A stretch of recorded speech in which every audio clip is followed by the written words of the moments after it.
लेकिन अब ये बहुत बड़ी खबर निकलकर सामने आई है कि बांग्लादेश में फूड क्राइसिस हद से ज़्यादा बढ़ चुके हैं। महंगाई जो है वो आसमानों को छू रही है और लोग जो है वो वहाँ पे भूख और अफलास से मर रहे हैं।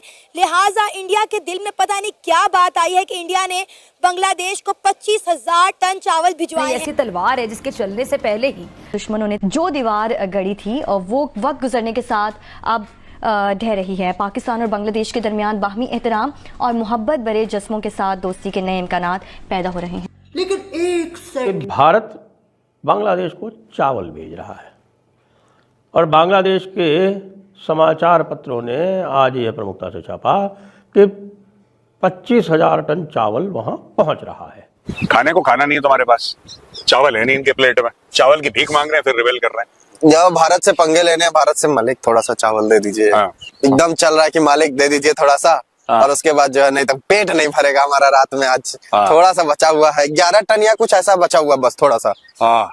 हालांकि भारत सर एक ये है कि भारत मान क्यों गया सर ये चावल देने के? जी हाँ, आप बिल्कुल ठीक सुन रहे हैं। कितने सारे तनाजात के बाद, इतने सारी लड़ाई झगड़ों के बावजूद इंडिया ने 25,000 टन चावल जो है वो बांग्लादेश भिजवाए हैं। पहली शिपमेंट बांग्लादेश पहुंच चुकी है। आलू दे दो, प्याज दे दो, चावल दे दो, बस यही अंदाज है बांग्लादेश का। गिड़गिड़ा रहा है इस टाइम हिंदुस्तान के सामने। हम देखते हैं कि अफरा तफरी हर बार मच जाती है और जब ये तलवार चल जाती है तो फिर हर शोबा, हर शख्स इस तलवार से लगने वाले जख्म गिन रहा होता है, काफी दिन गिनता चला जाता है। क्या बांग्लादेश घुटनों पर आ गया है? क्या भारत के सामने बांग्लादेश की अकड़, उसकी हेकड़ी निकल गई है? जी हाँ, बांग्लादेश पर संकट। हेलो, जय हिंद दोस्तों। एसपी न्यूज़ 91 में आपका स्वागत है दोस्तों। जैसे कि आपने क्लिप के अंदर देख ही लिया होगा, बांग्लादेश जो कि गिड़गिड़ा रहा था भारत के सामने कि चावल दे दीजिए या फिर हमारे प्याज क्यों बंद कर दिए, हमारे आलू क्यों बंद कर दिए। अब अपनी कर्मों से तो वो बाज नहीं आ रहा था, कुछ ना कुछ वो करता ही जा रहा था। उसके भारत का अल्टीमेटम देने के बाद भी वहाँ के हिंदुओं पर अत्याचार रुकने का नाम नहीं ले रहे थे। लेकिन फिर भारत को बांग्लादेश को सबक सिखाना बहुत ही ज़्यादा ज़रूरी हो गया था और इसी वजह से आपने क्लिप के अंदर देख भी लिया होगा कि अब इतना ज़्यादा क्राइसिस आ गया था वहाँ पर खाने का कि जो आलू यहाँ पर 100 रुपये के 5 किलो मिलते हैं, वहाँ पर यही चीज़ 600 रुपये किलो, 700 रुपये किलो इस तरीके से मिल रहे हैं। और बहुत ही ज़्यादा मतलब चावल भी नहीं है वहाँ खाने को। लेकिन बांग्लादेश ने गिड़गिड़ाया। लेकिन भारत की रहमत दिल ये है कि भारत ने 50,000 टन जो चावल है वो बांग्लादेश जो है भेज दिए हैं और उसमें पहले 25,000 टन जो है सिर्फ लोड होकर बांग्लादेश पहुंच चुका है। लेकिन सब अब यही चर्चा कर रहे हैं पाकिस्तानी मीडिया कि भारत ने इतना होने के बावजूद भी चावल भेज कैसे दिए। पाकिस्तानी मीडिया क्या चर्चा कर रही है, तो आइए दोस्तों वीडियो को स्टार्ट करते हैं। अब वो यहाँ तो उनको वो कीड़े खा जाते हैं, ठीक है ना जी, यही हो सकता है ना। एक चीज पड़ी हुई है, फ्री में भिजवाई है।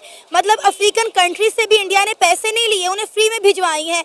बांग्लादेश के पिछले दिनों जब इंडिया के साथ मामला खराब थे, जो कि अभी भी हैं, बॉर्डर पर इंडिया की सब्जियां पड़ी ट्रक्स में गल गई, लेकिन इन्होंने वो सब्जियां बांग्लादेश नहीं भिजवाई। लेकिन क्योंकि अब बांग्लादेश में जो है महंगाई हद से ज़्यादा बढ़ चुकी है, वहाँ पे फूड क्राइसिस बहुत ज़्यादा बढ़ चुके हैं, तो उन्होंने तर्स खा के इनके लिए चावल भिजवा दिए कि कहीं ये लोग भूख से ही ना मर जाएं। हाँ, ये तो जैसा कि मैंने पहले कहा ना कि ये एक अच्छा कदम है उनका। हमें उनकी तारीफ करनी चाहिए कि उन्होंने एक मुल्क, एक लोगों की जो है ना हेल्प की है। अच्छा, लोगों की हेल्प की है। उन्होंने ये नहीं देखा कि वहाँ मुसलमान हैं, हिंदू हैं, कुछ भी है। जब इंसान भूखा होता है ना, उसका कोई मजहब नहीं होता, उसको सिर्फ खाने को मिलना चाहिए। और दूसरी तरफ आप देखें, मेरा ख्याल है अगर उन्होंने इनकी ये जो हेल्प की है, इसके पीछे भी कोई ना कोई ऐसी चीज़ ज़रूर होगी जिसकी वजह से उन्होंने इनकी हेल्प की है, क्योंकि वो जानते हैं कि आगे इन्हीं ही की हुकूमत है और हमने इनके साथ अपने मामला ठीक रखने हैं। थोड़े से मामलात आते हैं मुल्कों के आपस में, दूरियां बढ़ती हैं, लेकिन वक्त के साथ साथ वो एक दूसरे के करीब आ जाते हैं। मफादात तजारत की वजह से होते हैं। सर अभी भी देखें ना, इनकी ट्रेड टोटली तौर पर बंद हो गई थी। इंडिया ने बांग्लादेश में कोई भी चीज़ एक्सपोर्ट करने पर बैन लगा दिया था। लेकिन जब इंडिया ने देखा कि वहाँ के हालात बहुत ज़्यादा ख़राब है, लोग भूख से मर रहे हैं, महंगाई हद से ज़्यादा बढ़ रही है, तो इंडिया ने कहा चलो ठीक है, कोई बात नहीं, हम चावल भिजवा देते हैं। हालांकि बांग्लादेश कई दिनों से इंडिया से चावल मांग रहा था, लेकिन इंडिया ने कोई रिस्पॉन्स नहीं दिया। अब मेरा ख्याल है बांग्लादेश को भी बड़े दिल का मुजाहिरा करना चाहिए। इंडिया को जो आंखें दिखा रहा है वो अब नहीं दिखानी, क्योंकि ये साबित हो गया है कि बांग्लादेश का इंडिया के बगैर गुजारा नहीं है। देखें, कोई भी मुल्क जो है ना, वो अपने हमसाये से लड़कर फायदा आगे नहीं बढ़ सकता।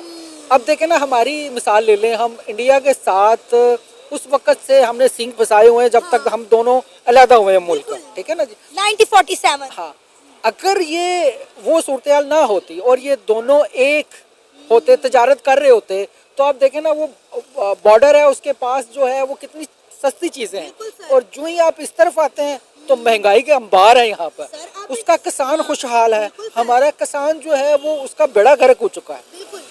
तो ये एक बड़ी अच्छी चीज़ है कि उन्होंने सोचा कि हमें हमसाया मुल्क की तरह एक अच्छे ताल्लुकात रखने चाहिए, हमने आगे बढ़ना है। आपको पता है बांग्लादेश को इसका अवार्ड भी मिला है, एयर ऑफ द अवार्ड एक मिलता है, ये इकोनॉमिक्स एक मैगजीन है यूके का, वो देता है।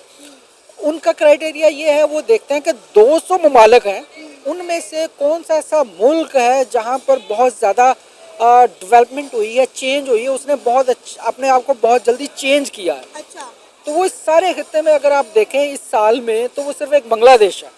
आपको नहीं लगता कि ये जबरदस्ती बांग्लादेश को अवार्ड दिया जा रहा है, क्योंकि यहाँ पे बड़े से बड़े इकोनॉमिस्ट यही कह रहे हैं कि पिछले 4 से 5 महीनों में बांग्लादेश की मौशियत तबाह बर्बाद हो गई है, फूड क्राइसिस हद से ज़्यादा बढ़ चुकी है, टेक्सटाइल इंडस्ट्रीज उनकी बंद पड़ी हैं। देखें, ये जो अवार्ड दिया जाता है ना, ये मुख्तलिफ पॉइंट्स को देख कर दिया जाता है, जिसमें एक ये भी एक पॉइंट है कि उनकी जो है अभी इस्तेकाम नहीं है, जिसको कहते हैं, उनकी माशियत जो है अभी इतनी आगे नहीं जा रही। लेकिन वो जो देने वाले हैं वो ये सोचते हैं कि यहाँ पर अब एक जब चेंज आया है, अब हो सकता है उनका जो उन्होंने जो है इंतखाबात कराने के लिए भी डेट दिया कि अगले साल शायद वो इंतखाबात भी करा दें और मुल्क में इस्तेकाम और मज़ीद आ जाए। तो इन फ्यूचर वो समझते हैं कि यहाँ पर जो है चीज़ें बहुत बेहतर होंगी। बाकी जितने भी ममालिक हैं उसमें इतने अच्छे तरीके से चेंजिंग नहीं आई। इससे पहले मेरा ख्याल है जिसको अवार्ड दिया गया था वो यूक्रेन था, जिसको अवार्ड दिया गया था। उससे पहले ग्रीस मुल्क था जिसको उन्होंने ये अवार्ड से नवाजा था। तो हर साल इनका चेंज होता रहता है और ये वो मुल्क देखते हैं जहाँ पर बहुत तेज़ी से चीज़ें चेंज होती हैं। और मुझे उम्मीद है कि अगले साल पाकिस्तान को ज़रूर मिलेगा क्योंकि पाकिस्तान में अल्लाह करे अगले साल जो है ना बहुत ज़्यादा चेंजिंग आ सकती है। तो हो सकता है कि अगला अवार्ड जो है वो पाकिस्तान को मिले। सर, आप देखें ना कि बांग्लादेश और इंडिया के दरमियान इतने हालात ख़राब थे, फिर भी मुश्किल वक्त में इंडिया ने बांग्लादेश का साथ दिया है, एक कदम जो है वो बांग्लादेश की तरफ बढ़ाया है। पिछले दिनों इंडिया की जानिब से एक स्टेटमेंट आई थी कि अगर पाकिस्तान ने भी हमारे साथ बना कर रखी होती तो चंद डॉलर्स के लिए पाकिस्तान को यूरोप कंट्रीज़ और अमेरिका के आगे हाथ ना फैलाने पड़ते, हम उनकी इस कदर माली इमदाद कर देते। ये बात आपकी बिल्कुल 100% ठीक है। जहाँ जंगें होती हैं, लड़ाई होती है, वहाँ खुशहाली नहीं आ सकती, ठीक है ना। खुशहाली उसी सूरत में आएगी जब दोनों लोग मिलकर, ये दोनों भाई है ना, अब दोनों भाई एक दूसरे की मदद करेंगे तो आगे बढ़ेंगे। अब हम भाई को छोड़कर अगले रिश्तेदार के पास जा रहे हैं तो वो हमारी मदद कभी करता है कभी नहीं करता, और जब हमें पैसा देता है तो डबल पैसे वसूल करता है, हमें आंखें भी दिखाता है, और वो जो चाहता है हम यहाँ वो करते हैं। फिर अगर यही हमने भाई के साथ मिल के तजारत की होती तो आज हमारा मुल्क कहीं से कहीं होता। आप इंडिया देखें ना, वहाँ पर आईफोन की कंपनीज हैं, आईफोन की वहाँ पर मोबाइल एसेसरीज की फैक्ट्रियाँ लगी हुई हैं, ठीक है ना जी, वो चीज़ें बन रही हैं वहाँ पर। हमारे मुल्क में क्यों नहीं बनती? क्या वजह है? ऐसा क्या अजाब आ गया हमारे मुल्क में कि यहाँ आज भी पत्थर के दौर में वापस जा रहे हैं और इंडिया जो है वो चांद की बुलंदियों को छू रहा है। ये बात